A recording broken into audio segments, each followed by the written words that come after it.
je suis missionnaire. Donc je suis dans la mission depuis 2006 et je me suis converti à 25 ans en Algérie, étant de famille musulmane, né dans un pays musulman. Et donc justement mon cœur vibre pour cette population, naturellement, qui est très pieuse, mais qui a suivi la voie de la religion, voilà, dont ils s'en sortent pas en fait. On comprendra tout ça tout au long de leur parcours d'ailleurs. Donc je suis avec la mission MENA, ministère évangélique parmi les nations arabophones, donc basé à Valence, mais beaucoup plus détaché auprès des groupes bibliques universitaires, les GBU.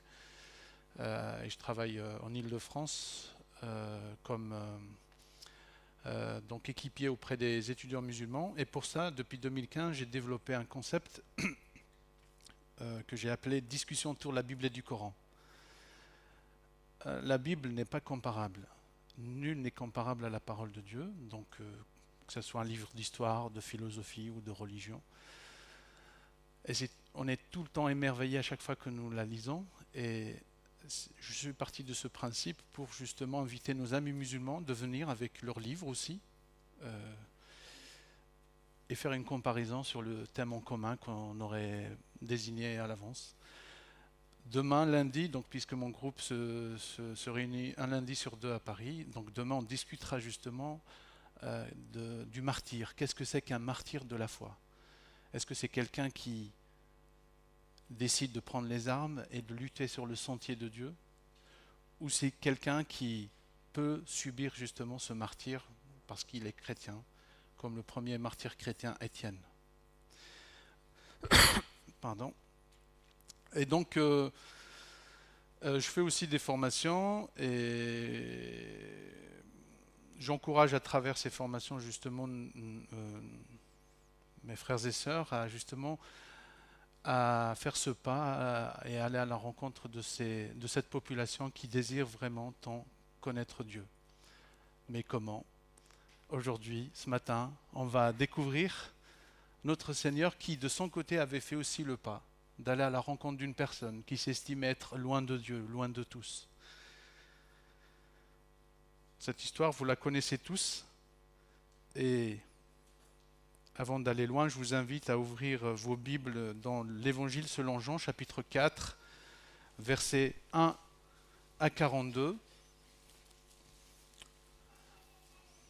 Jean, chapitre 4, versets 1 à 42. Et à l'occasion, j'ai demandé à Didier aussi de nous lire le passage, et qu'on soit attentif à chaque détail de ce qu'on va lire. Je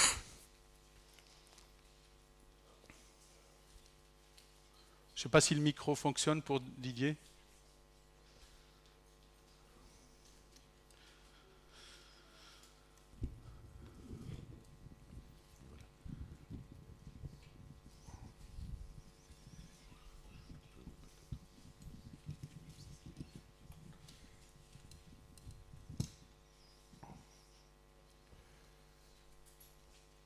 Le Seigneur apprit que les pharisiens avaient entendu dire qu'il faisait et baptisait plus de disciples que Jean. À vrai dire, Jésus ne baptisait pas lui-même, mais c'était ses disciples qui le faisaient. Alors, il quitta la Judée et retourna en Galilée. Comme il devait traverser la Samarie, il arriva dans une ville de Samarie appelée Sichar, près du champ que Jacob avait donné à son fils Joseph. Là se trouvait le puits de Jacob. Jésus, fatigué du voyage, était assis au bord du puits. C'était environ midi. Une femme de Samarie vient puiser de l'eau. Jésus lui dit « Donne-moi à boire ». En effet, ses disciples étaient allés à la ville pour acheter de quoi manger. La femme samaritaine lui dit « Comment? Toi qui es juif, tu me demandes à boire, à moi qui suis une femme samaritaine ?» Les Juifs, en effet, n'ont pas de relation avec les Samaritains. Jésus lui répondit « Si tu savais quel est le cadeau de Dieu et qui est celui qui te dit « Donne-moi à boire », tu lui aurais toi-même demandé à boire et il t'aurait donné de l'eau vive. « Seigneur, lui dit la femme, tu n'as rien pour puiser et le puits est profond. D'où aurais-tu donc cette eau vive? Es-tu, toi, plus grand que notre ancêtre Jacob, qui nous a donné ce puits et qui a bu de son eau lui-même, ses fils et ses troupeaux? Jésus lui répondit, toute personne qui boit de cette eau, si, aura encore soif. En revanche, celui qui boira de l'eau que je lui donnerai n'aura plus jamais soif. Et l'eau que je lui donnerai deviendra en lui une source d'eau qui jaillira jusque dans la vie éternelle. La femme lui dit, Seigneur, donne-moi cette eau, afin que je n'ai plus soif et que je n'ai plus à venir puiser ici. Va appeler ton mari, lui dit Jésus, et reviens ici. La femme répondit, je n'ai pas de mari. Jésus lui dit, tu as bien fait de dire, je n'ai pas de mari, car tu as eu 5 maris, et l'homme que tu as maintenant n'est pas ton mari. En cela, tu as dit la vérité. Seigneur, lui dit la femme, je vois que tu es un prophète. Nos ancêtres ont adoré sur cette montagne, et vous dites, vous, que l'endroit où il faut adorer est à Jérusalem. Femme, lui dit Jésus, crois-moi, l'heure vient où ce ne sera ni sur cette montagne, ni à Jérusalem que vous adorerez le Père. Vous adorez ce que vous ne connaissez pas. Nous adorons ce que nous connaissons, car le salut vient des Juifs. Mais l'heure vient, et elle est déjà là, où les vrais adorateurs adoreront le Père en esprit et en vérité. En effet, ce sont là les adorateurs que recherche le Père. Dieu est esprit, et il faut que ceux qui l'adorent en esprit et en vérité. La femme lui dit, « Je sais que le Messie doit venir, celui que l'on appelle Christ. Quand il sera venu, il nous annoncera tout. » Jésus lui dit, « Je le suis, moi qui te parle. » Là-dessus arrivèrent ses disciples, et ils étaient étonnés de ce qu'il parlait avec une femme.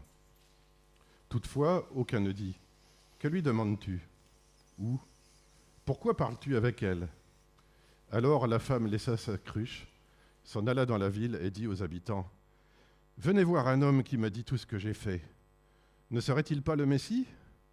Ils sortirent de la ville et vinrent vers lui. Pendant ce temps, les disciples le pressaient en disant, « Maître, mange !» Mais il leur dit, « J'ai à manger une nourriture que vous ne connaissez pas. » Les disciples se disaient donc les uns aux autres, « Quelqu'un lui aurait-il apporté à manger ?» Jésus leur dit, « Ma nourriture est de faire la volonté de celui qui m'a envoyé et d'accomplir son œuvre. Ne dites-vous pas qu'il y a encore 4 mois jusqu'à la moisson ? Eh bien, je vous le dis, levez les yeux et regardez les champs, ils sont déjà blancs pour la moisson. Celui qui moissonne reçoit un salaire et amasse du fruit pour la vie éternelle, afin que celui qui sème et celui qui moissonne se réjouissent ensemble. En effet, en cela cette parole est vraie. L'un sème et l'autre moissonne. Je vous ai envoyé récolter une moisson qui ne vous a pas demandé de travail. D'autres ont travaillé et vous êtes entrés dans leur travail. » Beaucoup de Samaritains de cette ville crurent en Jésus à cause des paroles de la femme qui rendait ce témoignage. « Il m'a dit tout ce que j'ai fait. » Ainsi donc, quand ils vinrent le trouver, les Samaritains le prièrent de rester avec eux. Il resta là 2 jours. Un bien plus grand nombre crurent à cause des paroles de Jésus. Et il disait à la femme, « Ce n'est plus seulement à cause de ce que tu as dit que nous croyons, car nous l'avons entendu nous-mêmes, et nous savons qu'il est vraiment le Messie, le Sauveur du monde. » Merci. C'est un texte qui aurait tout le mérite d'être lu dans son intégralité, puisqu'il nous apprend plein de choses justement sur la manière dont Jésus est entré en contact avec cette femme samaritaine. Pour rappel, Jésus était, je ne sais pas si vous avez la carte d'Israël en tête, mais Jésus se trouvait en Judée, dans le sud d'Israël. Il voulait aller en Galilée, dans le nord. Et entre ces 2 territoires, il y a le territoire de la Samarie. Les Juifs évitent de passer par ce territoire, parce qu'ils ne veulent pas rencontrer ces Samaritains qui, selon eux, ils sont souillés, impurs. C'est vrai qu'un Samaritain dans la Bible, selon les Juifs, est comparé à quelqu'un de possédé, à un hérétique. Jean chapitre 8, 48. Qu'est-ce qu'ils faisaient les Juifs ? les rabbins, ils évitent ce territoire. Donc ils font tout un détour par la Transjordanie ou par le Jourdain. Ils prennent tout le risque de passer par la rivière, là, pour ne pas les croiser. Et Jésus décide, lui, d'aller tout droit. Déjà, c'est très rapide. Mais en même temps, il avait quelque chose à transmettre à ces personnes qu'on a tout le temps méprisées. Donc ce passage, pour moi, je l'appelle « Chacun son territoire ». C'est vrai que de nos jours, dans notre société, on peut peut-être se retrouver dans cette situation où il y a des territoires différents. Une zone pavillonnaire, une cité. Parfois on évite de passer par là parce qu'on a toutes les raisons de le faire. Et du coup on ne croise pas mal de monde.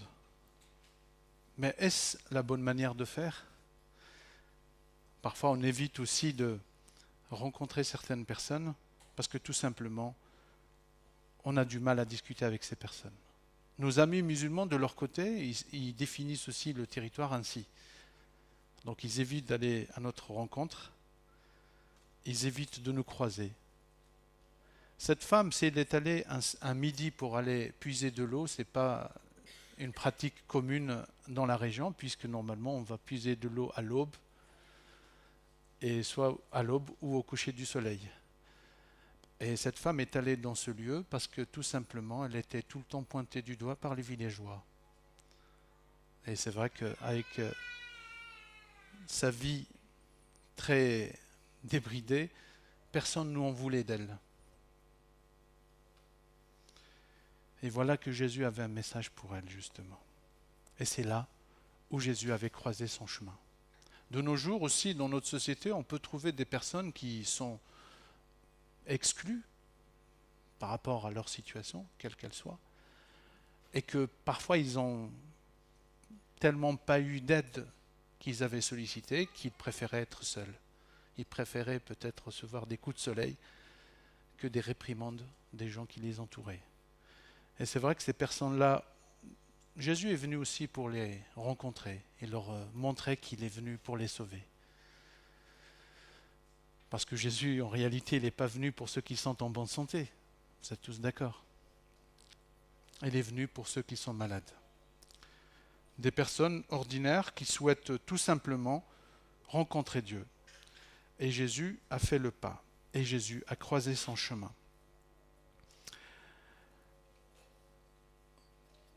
Il était midi, Jésus était fatigué, il avait besoin de boire, il aurait pu demander à boire et passer son chemin. Face à sa question, il avait reçu un refus, peut-être trouver un autre puits, mais non, Jésus avait un message à passer. C'est vrai que parfois on se dit pourquoi nous croisons le chemin de telle ou telle personne. Est-ce que c'est un hasard que la personne est venue dans ces lieux ? Je ne pense pas. Je pense que nous-mêmes qui avons fait sans doute une expérience dans notre vie, dans la foi, où nous avons croisé quelqu'un qui nous a parlé de Dieu à un moment donné où nous étions loin de lui, de même, Jésus nous invite à faire le pas vers ces personnes qui sont isolées et justement de creuser ou de profiter de cette opportunité de croisement des chemins pour lui parler du royaume de Dieu. Donc Jésus parle avec cette femme. Il savait qu'elle avait des a priori. Oui, déjà, il n'était pas évident qu'un homme parle avec une femme, et encore moins qu'un juif parle à un samaritain, et en l'occurrence ici une samaritaine. Mais Jésus affronte justement tous ces interdits parce qu'il avait un message d'espoir à donner à cette femme qui était, elle, désespérée. Et c'est vrai qu'avec nos amis musulmans, on peut trouver que c'est un peu compliqué de parler avec eux de Dieu, parce qu'ils ont déjà leur a priori, et on sait déjà comment ils vont nous répondre. Mais c'est une raison de dire, de toute manière, ils ont choisi leur chemin, ils n'ont qu'à continuer de le suivre. Non. Si on suit ce raisonnement, donc du coup, les talents que Dieu nous a donnés, on les garde que pour nous alors. Et pourquoi Jésus a eu tout ce courage de le faire et nous non, alors que nous sommes appelés à lui ressembler ? Il nous faut du courage. Il nous faut une bonne dose de foi, de la prière, effectivement. Mais on ne peut pas rester les bras croisés. Seul Dieu peut nous donner cette capacité et cette sagesse d'aller à la rencontre de ces personnes. Et justement, la première opposition que Jésus avait reçue, t'as pas de quoi puiser de l'eau, t'es un juif, moi je suis une samaritaine, t'es un homme, je suis une femme, elle a fermé le rideau, tout simplement. Mais Jésus ne lui avait pas donné raison tout de suite. Elle lui avait même dit que tu n'es pas plus grand que notre ancêtre Jacob. C'est vrai que quand on parle de Jésus à nos amis musulmans comme étant fils de Dieu, ce qui est allergique pour eux, parce que Jésus reste un prophète uniquement, c'est vrai que c'est compliqué de leur faire comprendre tout ça. Mais avec beaucoup plus de persévérance et d'explication. Moi, personnellement, comment je fais ? Je m'appuie beaucoup plus sur la nature divine de Jésus, pour dire que Jésus n'est pas uniquement un homme, mais il me semble, et je suis persuadé, mais réfléchissez bien, il n'est pas uniquement un homme, mais plus qu'un homme. Parce que c'est vrai que le fait de dire que du premier abord que Jésus est fils de Dieu, ça peut les rendre réticents, parce que dans l'islam, on sait très bien que on ne peut pas associer à Dieu une personne, en l'occurrence un fils. On ne va pas rentrer directement dans ce jeu, mais tout simplement d'évoquer la nature de Jésus. Sa naissance miraculeuse, mais aussi le Coran confirme qu'il était parole de Dieu, et une parole de Dieu, elle a toujours été auprès de Dieu. Donc sa préexistence, sa naissance miraculeuse, sa vie sans péché, sa résurrection. Dans l'islam, on ne croit pas qu'il est mort et ressuscité comme c'est marqué dans la Bible, mais dans la Bible, c'est marqué qu'il était mort, ressuscité, élevé à la droite de Dieu, et qu'il demeure éternellement dans les cieux, et qu'à la fin, cerise sur le gâteau, il reviendra à la fin des temps. Si vous me trouvez un humain qui est comme Jésus, en tant qu'humain, peut-être j'aurai des doutes, mais nul n'est comme lui. Amen. Jésus est unique. Même les musulmans savent que Jésus reviendra. Il est même la condition, l'une des conditions ou l'une des signes de la fin des temps. C'est-à-dire, il n'y aurait pas de fin du monde sans que Jésus soit revenu, selon l'islam. Du coup, c'est vraiment très fort pour nous parce que Jésus est le seul, même dans l'Ancien Testament, dans le Nouveau Testament, sur terre, dans le ciel. J'ai cherché, personne. Et donc c'est par cela que Jésus aussi est venu discuter avec cette femme, lui expliquer certaines vérités, lui parler du royaume de Dieu.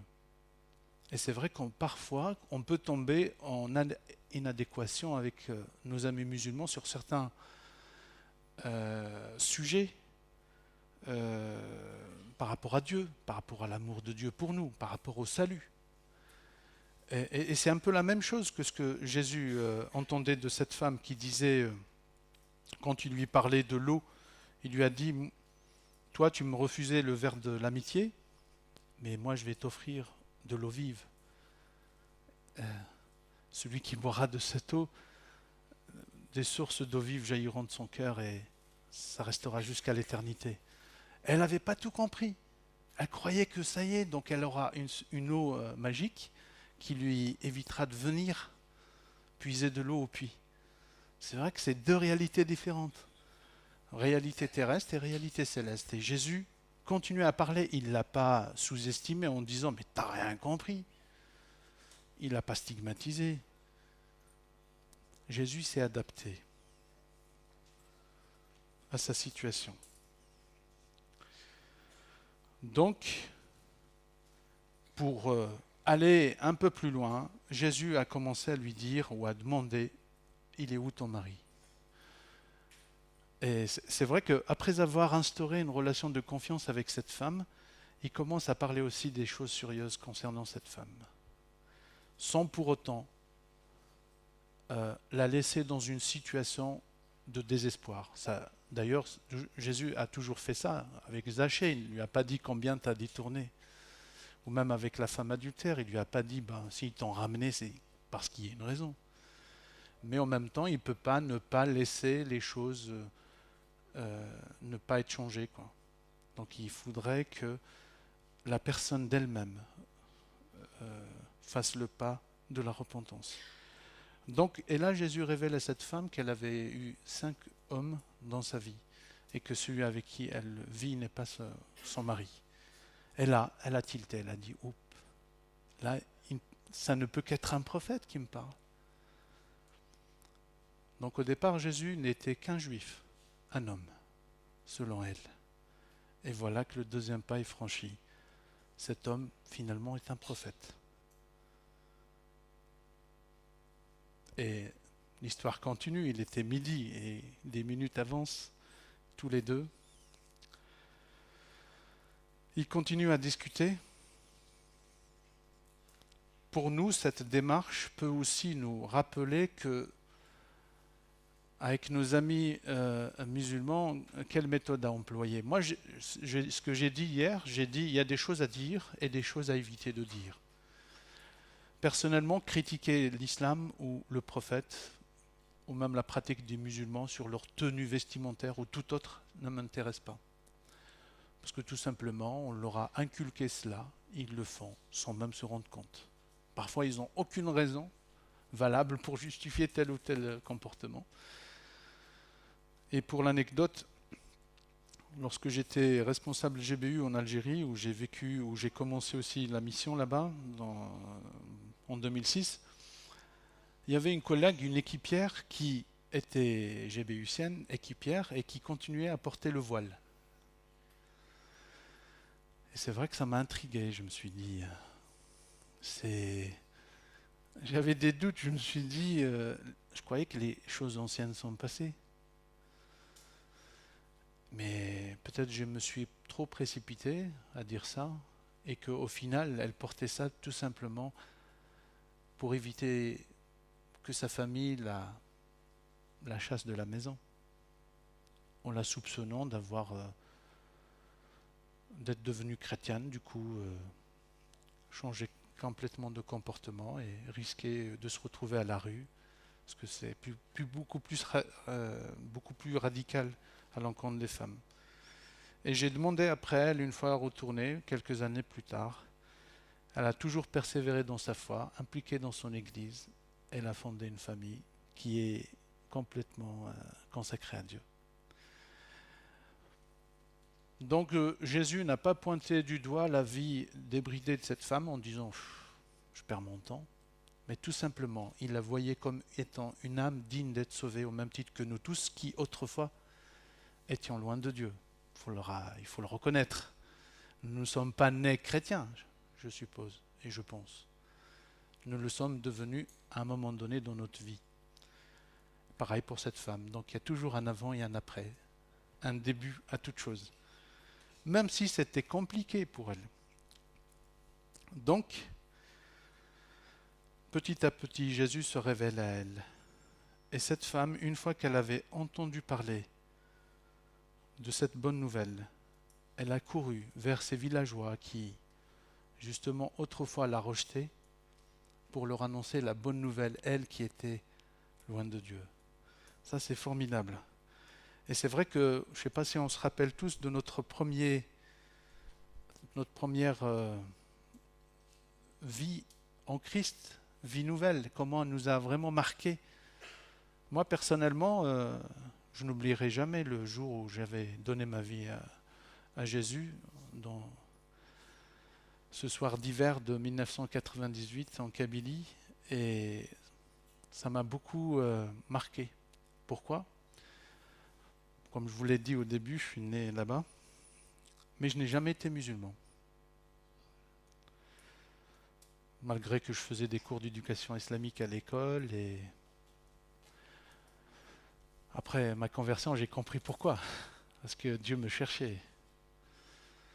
Et c'est vrai que l'ayant retrouvé, j'avais rien, pratiquement même on n'avait pas de Bible, on avait un calendrier éphéméride dont on partageait les feuillets, et puis une station radio sur Radio Monte Carlo.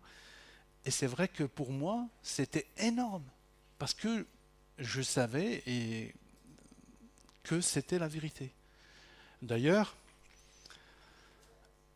à l'école, pendant mon cours d'éducation islamique, je discutais avec ma prof en disant, vous savez, madame, Jésus qui est annoncé dans le Coran n'est pas le même que celui qui est annoncé dans la Bible. Et le Coran a omis de dire plein de choses sur lui.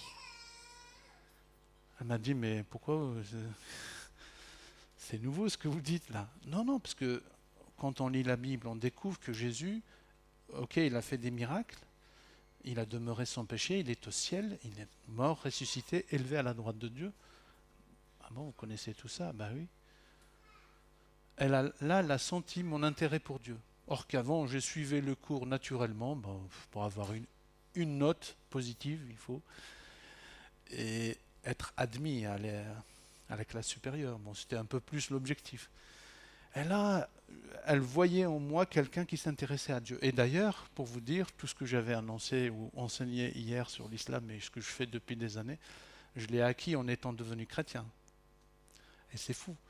En devenant chrétien, je commence à m'intéresser à l'islam. Tout simplement parce qu'en devenant chrétien, beaucoup de musulmans disaient si tu es devenu chrétien tout simplement parce que tu n'as pas compris l'islam. Voilà, c'est tout. Alors que c'est faux. Mais c'est en découvrant l'islam que je me suis devenu chrétien. C'est parce que j'ai vu que dans l'islam, il n'y a aucune issue, ni même un salut garanti pour le croyant. C'est-à-dire, c'est pour ça que je vous invite vraiment à discuter et profiter d'une occasion saisir une occasion de discussion. Nos amis musulmans sont des personnes pieuses qui cherchent à rencontrer Dieu. Moi, j'ai une maman de 81 ans qui, depuis son jeune âge, suit Dieu. Enfin, elle prie Allah, mais elle n'a jamais su comment le prier. Parce qu'elle étant kabyle, donc elle ne parlait pas arabe. Et c'est vrai que je trouvais que c'est frustrant déjà de s'adresser à Dieu dans une langue étrangère. Parce que du coup, on n'a pas tous les mots, c'est pas pareil. Et je voyais ça, je me suis dit, elle a la piété, mais elle n'a pas toute l'assurance du salut en elle. Et c'est pour ça qu'à chaque fois, je lui rappelais la date où j'ai franchi le pas avec Christ, il y a 25 ans. C'est vrai, elle reconnaît à demi-mot, mais elle disait qu'elle priait aussi pour moi. Et je lui ai dit d'ailleurs pourquoi tes prières n'étaient pas efficaces auparavant. Et qu'elles le seraient aussi pour d'autres, peut-être aujourd'hui. Tout simplement, je suis justement dans cette situation de ne pas critiquer, mais aussi de lui ouvrir les yeux. Vous voyez, il faut faire preuve de sagesse, tout simplement. Donc Jésus n'a pas passé trop de temps sur la vie de cette femme, en disant, voilà. Mais il lui a expliqué qu'elle était comme ça. Et cette femme, d'ailleurs, à un moment donné, elle se consolait en disant que nous, ici, on adore Dieu à Garizim. Donc c'est une montagne, pas loin de Sichar, qui est la Naplouse actuelle. Des Samaritains, je crois qu'il en reste à peu près 300 familles, 300 personnes en tout cas aujourd'hui. Ils y restent encore, en Palestine. Mais elle se rassurait en disant, nous on est là, Moïse a fait des promesses dans ces lieux, il nous a promis que celui qui l'adorait sincèrement, il aurait des bénédictions. Eux là-bas, ils ont Sion, les Juifs. Et Jésus lui a remis les cartes sur table. Il lui a dit, hop, le temps est venu où ça sera ni à Sichar, au mont Garizim, qui d'ailleurs c'était un temple qui était détruit 200 ans auparavant par les rois hasmoniens, ni à Jérusalem, dont le temple sera détruit 70 ans plus tard, mais que celui qui adore Dieu l'adorera en esprit et en vérité. Et que nous devenons tous temple du Saint-Esprit. Ça, c'est énorme. Même si aujourd'hui, on essaie par tous les moyens de reconstruire quelque chose, mais on ne le pourra pas. Et du coup, cette femme est allée voir ces villageois qui sont venus, comme moi d'ailleurs, qui est allé voir ma professeure, qui est allé voir mes camarades de classe, parce que j'ai trouvé un trésor inestimable. C'est vrai. Quand on rencontre Jésus, on ne peut pas le garder que pour nous. C'est toujours intéressant de le partager. Et les villageois sont venus. Quand ils sont arrivés, ils ont découvert, ils ont entendu la femme leur expliquer ce qu'elle avait vécu. Et ils ont vu Jésus, vraiment, ils l'ont entendu, ils l'ont accueilli. Au passage, avant cet épisode, il y avait aussi les disciples qui sont revenus et ils étaient justement étonnés de voir leur Seigneur parler avec une femme. Tous les deux. Ils lui ont proposé de manger et Jésus leur a dit, je me suis rassasié. Ah bon? L'homme ne vivra pas de pain seulement, mais de toute parole qui sortira de la bouche de Dieu. Jésus était heureux d'avoir vraiment changé la vie de cette personne. Donc les villageois sont arrivés et Jésus commence justement à transmettre le message à ses disciples en disant « Regardez ces gens, ils cherchent Dieu, la moisson est grande. » Vous n'avez pas travaillé justement, vous étiez allé faire les courses, moi j'étais en discussion, mais vous pouvez entrer dans mon travail. Vous pouvez moissonner. Jésus qui devait juste passer outre ou faire son passage incognito dans ce territoire, il s'est vu offrir un séjour de 2 jours par les villageois qui l'ont accueilli avec hospitalité parce qu'ils étaient aussi très contents. Et je pense que c'est la même attitude qu'avait la femme samaritaine parce que ces Samaritains étaient stigmatisés par les Juifs tout simplement. Et du coup, il a pris du temps là-bas sur place. Et qu'est-ce que disaient à la fin ces villageois? Ils disaient, on a cru pas seulement parce que la femme nous a raconté ce qu'elle avait vécu, et ce qui est bien aussi, parce que notre témoignage peut être un déclic auprès des personnes. Dire, ouais, en fait, j'étais malade complètement, et quand les anciens ont prié, le pasteur a prié, j'ai reçu cette guérison. Et ça, il faut le dire, ce que vous avez vécu, il ne faut pas le garder que pour vous. Ça peut être une guérison, ça peut être une délivrance, ça peut être comblé, changé, même dans ses pensées. Et justement, la femme samaritaine l'avait fait naturellement.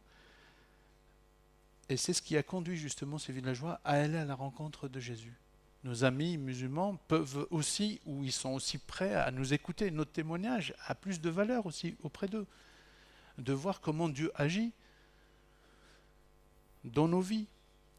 Et à leur tour, ils peuvent aussi invoquer ce Seigneur. Et c'est ce qu'ils avaient fait. Donc les Samaritains avaient fait l'expérience de discuter avec Jésus.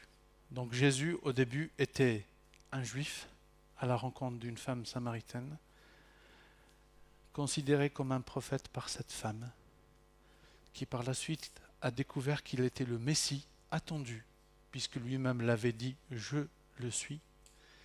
Et à la fin, et c'est la cerise sur le gâteau, les Samaritains ont dit « il est vraiment le sauveur du monde ». Jésus veut dire sauveur. Tout cela simplement en dialoguant sans aucune contrainte avec une personne, en la respectant, en l'écoutant. C'est ce qu'on appelle le miracle de la foi.